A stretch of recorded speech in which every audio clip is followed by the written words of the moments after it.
Maalimaha ka mid ah ayaa nin gurigiisa ka soo baxay si uu u majabaxsado. Si lama filaan ah ayuu wadada ugu arkay lo riman oo caanuhu ka dararayo khayrka iyo barakadeeda darteed. Ninkan odayga ah ee wanaagsan waxa uu soo xasuustay deriskiisii oo faqiir ahaa oo lo aan waxba gelin oo caataha ay guriga u joogtay, isla markaana xaas ahaa oo 7 gabdhood oo u dhalay noloshooda la tacaalayo. Waxa uu go'aansaday inuu lo'da u iibiyo si ay noloshooda ugu dabartaan. Waxa uu isxasuusiyay aayaddii Quraanka ku jirtay ee oranaysay wanaaga garan maysaan ilaa aad bixisaan waxa ugu wanaagsan ee aad jeceshihiin. Lo'dii ayuu iibiyay, waxaana u kaxeeyay dhanka guriga deriskiisa. Aad ayay ugu farxeen, aadna way ugu mahadceliyeen macruufka uu sameeyay. Markii dhowr bilood ay ka soo wareegtay, waxa uu yimid xilligii jiilaalka oo abaar badan ay ka dhacday deegaanka. Ninkii odayga ahaa ee sanfalaha ahaa xaalka ayaa ku adkaaday. Markaas ayuu deegaankii ka hayaamay, siina kaxaystay 3 wiil oo u dhalay. Iyagoo wadada socda, haraadna iyo gaajo ay la ildaran yihiin, ayaa waxa uu odaygii u daadegay god dhulka hoostiisa u qodan oo reer miyiga ay qotaan biyaha ay gudihiisa ka darsadaan. Gudihii ayuu u dhaadhacay, carruurtiina dibadda ayay ku sugayeen si ay u waraabaan. Salam filaan ah ayuu wadadii ugu lumay, maadaama godka uu dhulka hoostiisa u sii qodnaa marino kala duwan uu lahaa. Wuu soo bixi kari waayay. Wiilashii markii ay in muddo ah sugeen kana quusteen in aabahood soo laaban karo, ayaa waxay u qaateen inuu dhibaato la kulmay, isla markaana aanu noolayn.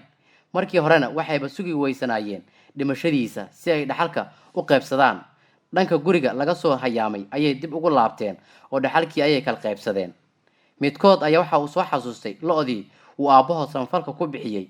Markaas ayuu yiri, aabe kulley wuu dhintay, lo'dii aan ka soo ceshanno odaygii uu aabe siiyay, maadaama ay abaari jirto anaguna aan maanta cid kasta uga baahi badannahay.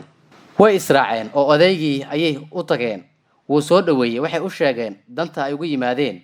Waxa uga jawaabay, aabihiin ayaa i siiyay, haddii uu xaalkiina ogaado muxuu idinku samayn karaa? Waxay ugu jawaabeen, waaba haddii uu nool yahay. Mar hore ayuu dhintay oo god uu biyo ka raadiyay ayaan ku weynay oo ku halagmay. Waxa uu weydiiyay godka halka uu ku yaalo. Lo'dii inuu shuruud la'aan ku siinayo ayuu u ballan qaaday, waxna aanu ka reebin.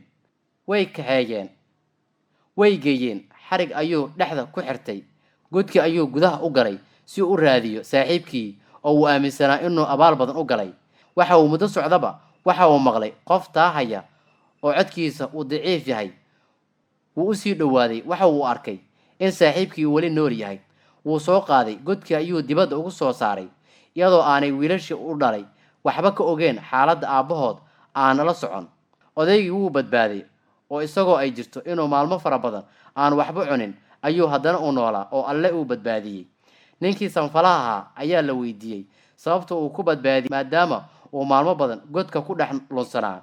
Waxa uu sheegay in maalin kasta 3 waqti uu Alle ku irsaaqi jiray caano carabkiisa ku soo burqayay, laakiin muddo 2 cisho ah aanu helin caanihii uu naftiisa ku celcelin jiray oo uu ku noolaa.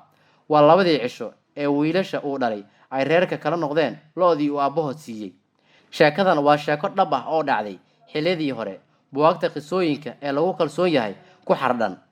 Waxa hubaal ah qofka wanaagga sameeya ee dadka tabarta yar oo samafala in abaalkiisa adduun uu ka helayo inta aanu aakhiro la gaarin ka hor. Xanad Cali Guuleed, Goobjoog.